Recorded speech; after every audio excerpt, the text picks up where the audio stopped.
دادا فوت ہو گیا ہے، میری دادی کی عدت کے دن شروع ہو گئے، کیا وہ عدت کے دنوں میں پاسپورٹ بنوانے جا سکتی ہے؟ نہیں جا سکتی۔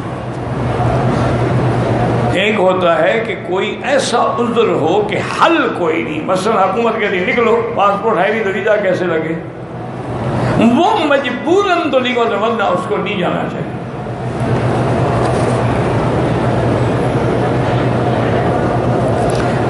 کوئی آدمی جیل میں ناحق قید ہے، میرا بھائی گزارش یہ ہے کہ اس کے لیے علماء نے لکھا ہے کہ سب سے بڑا عمل جو ہے آیت کریمہ ہے، لا الہ الا انت سبحانک انی کنت من الظالمین، کم از کم 300 دفعہ یہ پڑھے، اور حسبنا اللہ و نعم الوکیل، حسبنا اللہ و نعم الوکیل، حسبنا اللہ و نعم الوکیل، کم سے کم 500 دفعہ یہ پڑھے، اور کم از کم 100 دفعہ حضور پہ درود پڑھے۔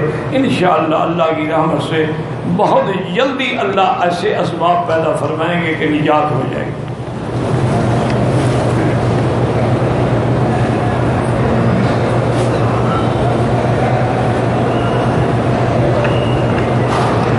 تو والدہ زندہ تھی، اس وقت نانی فوت ہو گئی، بعد میں والدہ بھی فوت ہو گئی، نانی کی جائیداد پہلے تو ماں کو ملے گی نا، اللہ کے بندے، نانی فوت ہو گئی تو اس کی جائیداد ماں کو ملے گی نا، پہلے تمہاری ماں کو، اس کی بیٹی ہے نا، تو جب تمہاری ماں کو ملے گی تو تمہاری ماں کی جائیداد تمہیں بھی ملے گی۔ لیکن اس کے لیے بہتر یہی ہوتا ہے کہ کسی قریبی مدرسے میں جا کر مفتی سے میراث کا مسئلہ لکھوا لیں۔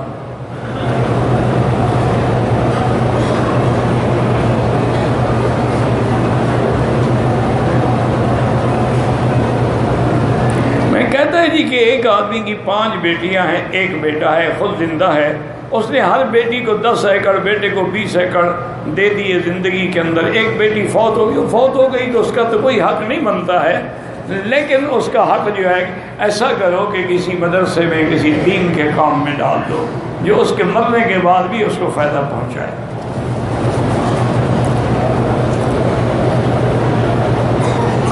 ایک آدمی کے پاس کسی کی رقم امانت تھی، وہ گر گئی یا کسی نے نکال، امانت کی ضمان نہیں ہوتی، یعنی وہ ذمہ دار نہیں ہے، لیکن شرط یہ ہے کہ واقعی امانت گری بھی ہو نا، یہ تو نہ ہونا کہ تیرے پیسے تو نہیں گرے، وہی امانت والے گرے ہیں، پھر تو جھوٹ بول رہا ہے نا، پھر تو اس کو دینے پڑیں گے۔ اگر صحیح معنی میں وہ دیندار ہے، اللہ سے ڈرنے والا ہے، اور امانت ضائع ہو جائے تو امانت کی ضمان نہیں ہوتی، قرضہ تو نہیں ہے نا، امانت تھی۔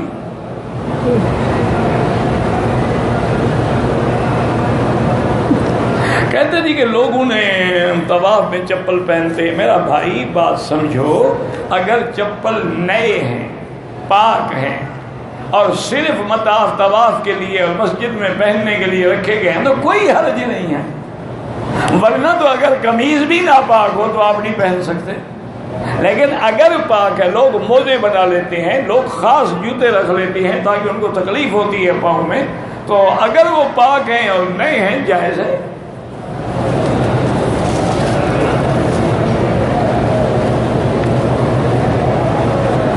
میری آج فلائٹ تھی، پتہ چلا کہ فلائٹ کل ہے، میں الوداعی طواف کر کے چلا گیا۔ بھائی عمرے میں الوداعی طواف ہوتا ہی نہیں، دوبارہ کیوں کرو گے؟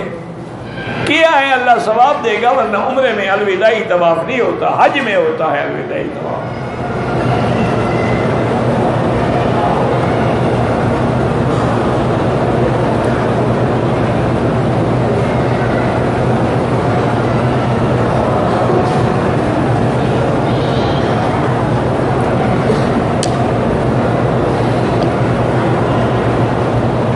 کہتے ہیں جی کہ ایک آدمی کی گاڑی چوری ہو گئی تو کسی نے اس کو مشورہ دیا کہ فلاں عامل جو ہے نا بزرگ، اس کے پاس جاؤ تو وہ تمہاری گاڑی جو ہے نا وہ تلاش کر دیں گے، مل جائے گی۔ وہ عامل کے پاس گیا تو اس نے کہا کہ بھئی مجھے تو 10,000 پتہ نہیں یا 1,350 روپے فیس دینی ہوگی، چونکہ میں نے جنات کو کھلانا پلانا ہوتا ہے۔ یہ سب جھوٹ ہے، اس کے باپ کو بھی پتہ نہیں۔ یہ سب اصل وجہ یہ ہوتی ہے کہ وہ ایک علامہ اقبال صاحب رحمۃ اللہ علیہ کے بڑا مشہور واقعہ ہے نا کہ اس کی دوستی تھی ایک پیر سے. اس کی دوستیاں سب سے تھیں، پیروں سے بھی، مولویوں سے بھی، کلندر آدمی تھا، سب آتے تھے اس کے ڈیرے پہ. اور اس میں حنفی بھی ہوتے تھے، اہل حدیث بھی ہوتے تھے، سب لوگ ہوتے تھے. حکا شکا پیتا رہتا تھا وہ. تو ایک آدمی آیا جناب، اس نے 100 روپے، اس زمانے میں 100 روپیہ بڑی چیز ہوتی ہے، 100 روپے پیر سائیں کی نذرانہ پیش کیا اور کہا کہ حضرت دعا فرمائیں، میرے اوپر 1000 کا قرض ہے، اللہ کرے میرا قرضہ اتر جائے. تو علامہ اقبال ہنس پڑے. پیر صاحب نے کہا یہ کیا بدتمیزی ہے؟ اس نے کہا ابھی تو یہ بدبخت 1100 کا مقروض ہو گیا نا، 1000 اس نے پہلے دینا تھا، 100 آپ کھا گئے. یہ قرضے والے کو دیتا تو 900 قرضہ بچ جاتا نا. تو یہ وہی بات ہے، پہلے گاڑی گئی، اب 10,000 اور بھی ڈالو. سب جھوٹ ہے. اللہ سے دعائیں مانگو بس. اگر طواف اذان میں نماز کا وقت آ جائے تو بالکل وہیں چھوڑ دیں طواف، پھر نماز پڑھیں، جب شروع کریں پھر ابتدا کو وہیں سے کریں. وہ تو سینہ ہو جائے گا، نماز پڑھتے ہوئے ہوگا شریف آدمی، طواف کرتے ہوئے تو نہیں ہوگا نا. پتہ نہیں کیوں نہیں سمجھتے یہ بات. طواف کی حالت میں نہ کرو، جب رک گئے تو سینہ ہوگا. اگر رکن یمانی میں استلام کریں گے تب بھی سینہ ہوگا، حجر اسود میں استلام کریں گے تب بھی سینہ ہوگا. میں نے 7 چکر طواف کے پورے کیے، 2 رکعت پڑھے بغیر، دوبارہ دوسرا طواف کی نیت کر لی، کوئی حرج نہیں، بعد میں 2 رکعت پڑھ لو. حضور پاک کے لیے کوئی حج کر سکتا ہے، کیوں نہیں کر سکتا؟ کر کے ہدیہ دے. ایک قرآن پاک کا ختم کر کے حضور کی امت کو ثواب بخش سکتا ہے. بیمہ پالیسی جو ہے، بیمہ کروانا ٹھیک ہے یا نہیں ہے؟ نہیں تو کیسے؟ چونکہ اس میں سود ہے، اس کے اندر جوا ہے کہ آپ نے 10 لاکھ کی پالیسی دی ہے، ابھی آپ نے پہلی قسط دی تھی کہ حادثہ ہو گیا تو ساری پیسے دیں گے کہ نہیں دیں گے؟ اور جوا کیا ہوتا ہے؟ اور اگر حادثہ نہ ہوا تو 10 سال کے بعد وہ تمہارے پیسے بما سود واپس کریں گے. تو لہٰذا اس میں سود بھی آ گیا، جوا بھی ہو تو ڈبل حرام ہے. ہاں اگر کسی ملک کے قانون کی وجہ سے مجبوری ہے تو پھر ہم گناہگار نہیں ہوں گے. بہرحال اسٹیٹ لائف ہو یا کوئی پاکستان لائف ہو، انشورنس حرام ہے. الا جیسے یہاں تھرڈ پارٹی کا انشورنس ہوتا ہے، کیوں؟ ڈرائیور کی تنخواہ ہے 2000، خدا نہ خواستہ اگر حادثہ ہو جائے، دیت ہے 1.5 لاکھ، کہاں سے دے گا؟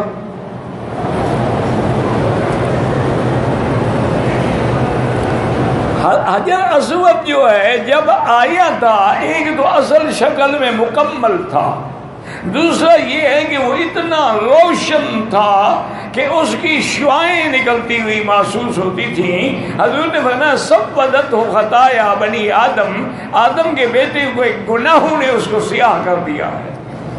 اور پھر یہ کئی دفعہ اتارا گیا اور ایک دفعہ تو چوری بھی ہو گیا، اس وجہ سے بعد میں وہ ٹکڑے ٹکڑے ہوا.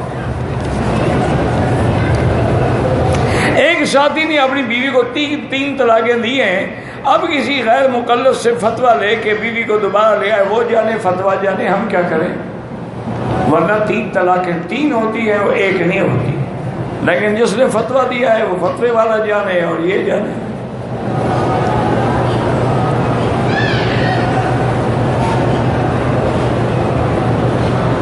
کہتے جی کہ آدمی ہاتھ منہ بازو باتھ روم میں دھو کے پھر واپس آ کے پاؤں دھوتا ہے. نہیں، خشک نہیں ہونے چاہیے اعضاء، اس سے پہلے پاؤں دھو لے.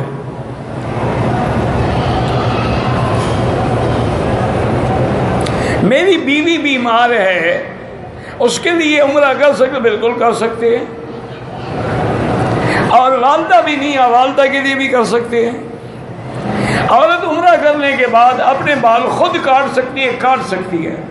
مرد بھی عمرے کے بعد سعی کرنے کے بعد اپنے بال خود کاٹ سکتا ہے یا مشین پھیر سکتا ہے. جو آدمی ایک مرتبہ عمرہ کر لیں تو کیا حج فرض ہے؟ نہیں، حج نہیں فرض ہوتا. میں مدینہ سے مکہ آیا، مدینہ سے احرام عمرے کی نیت سے بندھا، یہاں آ کر طواف کیا، سعی کی، احرام کھول دیا، 4 سے 5 گھنٹے کے بعد بال کٹوائے ہیں۔ افضل تو یہ ہے اللہ نے پیسہ دیا ہو تو ایک بکری دے دو، دم دے دو، اگر نہیں ہے تو پھر 20-25 ہزار صدقہ کرو، اللہ سے توبہ کرو۔ بدعتی کیا ہوتا ہے؟ جو قرآن و سنت کے خلاف نئے مسئلے پیدا کرے، وہ بدعتی۔ اب جیسے حضرت بلال نے اذان سے پہلے کبھی صلاۃ و سلام نہیں پڑھے، اگر وہ پڑھتا ہے تو بدعتی ہے۔ حضور کے زمانے میں، خلفائے راشدین کے زمانے میں کبھی نماز کے بعد کھڑے ہو کر صلاۃ و سلام نہیں پڑھے گئے، پڑھتا ہے تو بدعتی ہے۔ امامت کے لیے ضرورت ہوتی ہے کہ فَلْيَؤُمُّكُمْ أَعْلَمُكُمْ، امام اس کو بناؤ جو عالم ہو۔ دوسری شرط یہ ہوتی ہے فَلْيَؤُمُّكُمْ أَقْرَأُكُمْ، امام اس کو بناؤ جو قرآن کا قاری ہو اور صحیح قرآن پڑھتا ہو۔ اچھا، اگر وہ دونوں جمع ہو جائیں تو فرمایا اکبرکم سنًا، پھر جو عمر میں بڑا ہو اس کو امام بناؤ۔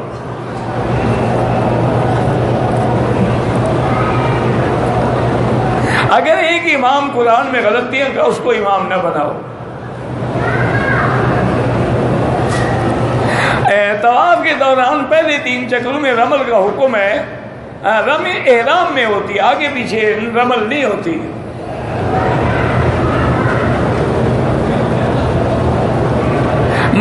بہتر یہی ہوتا ہے کہ جو کندھا نکالا ہوا ہے وہ پورے طواف میں نکالے رہے۔ اگر سجدے کی حالت میں کوئی آدمی سجدے میں اللہ سے دعا مانگے، بالکل مانگ سکتا ہے، لیکن وہ دعائیں جو قرآن و حدیث میں ثابت ہیں، اپنی زبان میں نہ شروع کر دیں۔ جیسے حضور دعا مانگتے تھے، یا مقلب القلوب والابصار ثبت قلبی علی دینک رب اعنی علی ذکرک و شکرک و حسن عبادتک اللہم لا مانع لما اعطیت ولا معطی لما منعت ولا راد لما قضیت ولا ينفع ذا الجد منک الجد۔ جو بھی یعنی قرآن حدیث میں دعا ہے وہ مانگ سکتے ہو۔ کہتے ہیں جی کہ لیدر کا کوٹ یا پرس بالکل جائز ہے، وہ دھل گیا، پاک ہو گیا، بات ختم ہو گئی۔ طواف کرنے کے بعد 2 رکعت نفل، اور نفل نہیں واجب الطواف نہیں پڑھی تو اب پڑھ لو۔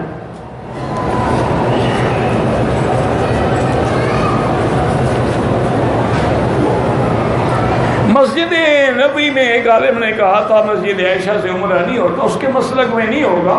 امام ابو حنیفہ رحمۃ اللہ علیہ اور امام شافعی کے نزدیک مسجد عائشہ سے بھی، جیرانہ سے بھی اور ہر ہل سے عمرہ ہو سکتا ہے، لیکن افضل یہ ہے کہ زیادہ طواف کرو۔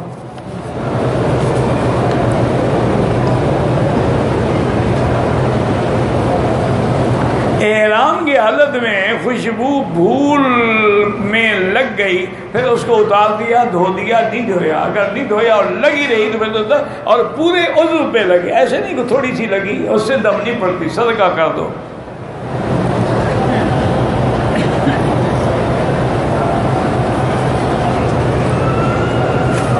کہتے ہیں جی قیامت سے پہلے کیا 3 زمینیں دھنس جائیں گی؟ 3 زمینیں نہیں دھنسیں گی، آپ نے فرمایا 3 مقام پہ خسف آئے گا، یعنی زمین 3 مواقع پر، ایک مشرق میں، ایک مغرب میں، ایک جزیرۃ العرب میں۔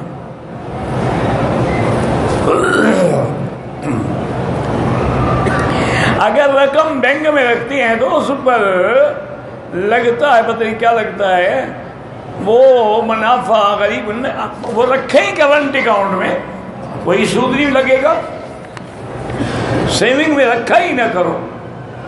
یہ بھی حرام ہے کہ میں پیسے رکھ لوں، جو آئیں گے غریبوں کو دوں گا، رکھنا ہی حرام ہے تو کیوں رکھ لو؟ اگر غلطی کر بیٹھے ہو تو جو ملے وہ غریبوں کو دے دو، اور ثواب کی نیت بھی نہ کرنا۔ ثواب حلال پہ ہوتا ہے، حرام پہ کبھی ثواب نہیں ہوتا۔ ان اللہ طیب لا یقبل الا الطیب۔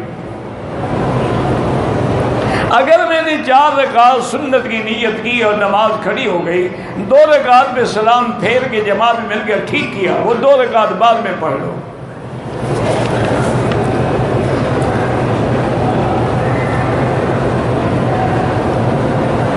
کہتے ہیں جی حدود حرم کے اندر کمپنی کے کیمپ سے جو لوگ خروج پہ گئے ہیں، جو باقی تھے ان کمروں سے کمپنی کے کمبل اور گدے چوری کر کے گھروں کو کارگو کرائے ہیں، بس پکڑے جائیں گے قیامت میں چوری کیوں کی، اور وہ بھی حرم کی۔ محرم اپنے بال خود موڑ سکتا ہے، بغیر احرام حرم میں داخل ہو گیا تو کیا حکومت عمرہ بھی کرے اور دم بھی دے۔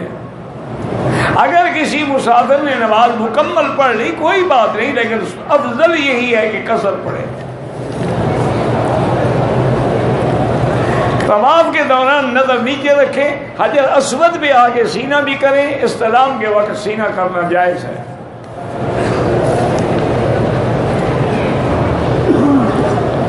سگی چاچی سے اگر وہ بیوہ ہو گئی تو بھتیجا بھی شادی کر سکتا ہے۔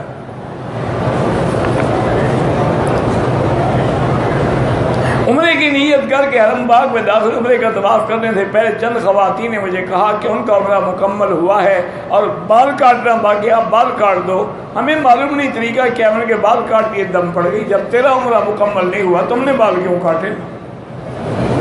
جن کا مکمل ہو گیا وہ کاٹے، اب تو ماشاءاللہ دم پڑ گئی۔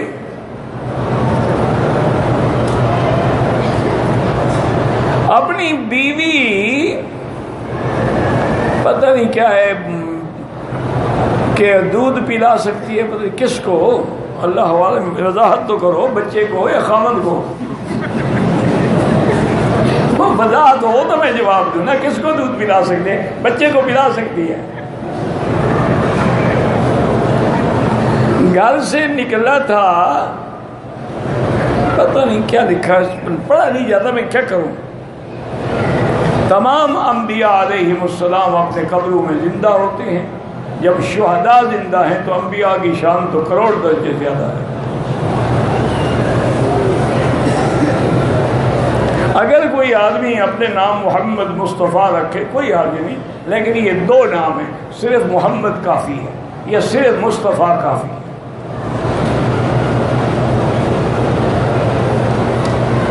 یہ میں نے کہا نا، محمد مصطفیٰ نہ رکھو، ایک رکھو محمد۔ مسجد قباء 2 رکعت نماز، ایک عمرہ ملتا ہے، بالکل ملتا ہے۔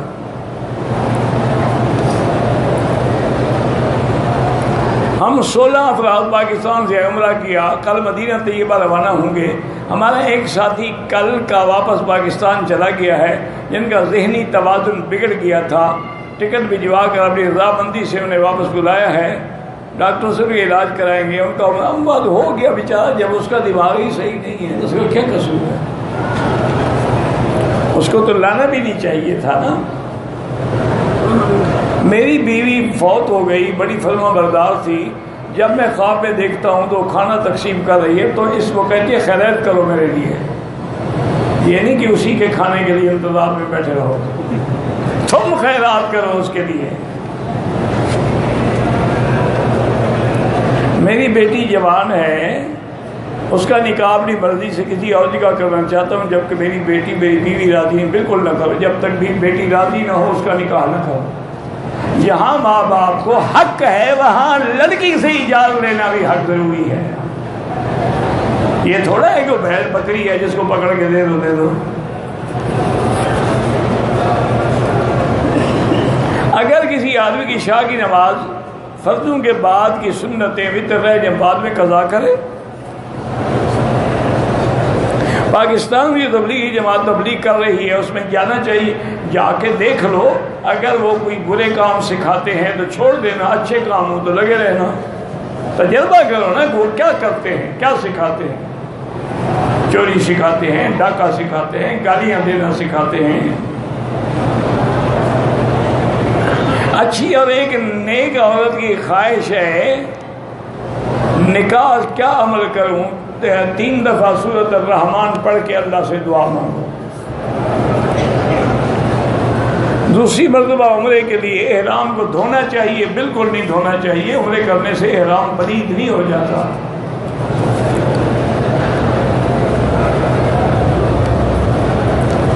ایزی پیسہ شاپ پہ رکھنا، مجھے نہیں پتا ایزی پیسہ کیا ہوتا ہے۔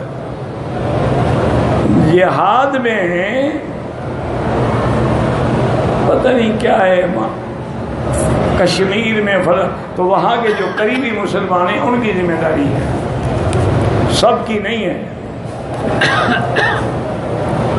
جمعہ نماز ایک اذان بھی اگر کوئی دیتے ہیں تو ٹھیک ہے، لیکن سیدنا عثمان کی سنت کے مطابق 2 اذانیں ہیں۔ نماز فرض کے بعد دعا مانگنا، دعا تو لازمی ہے، لیکن کبھی ہاتھ اٹھائیں کبھی نہ اٹھائیں، دعا تو لازمی ہے کہ حضور نے فرمایا کہ ہر فرض نماز کے بعد دعا قبول ہوتی ہے، دبر کل صلاۃ مکتوبۃ۔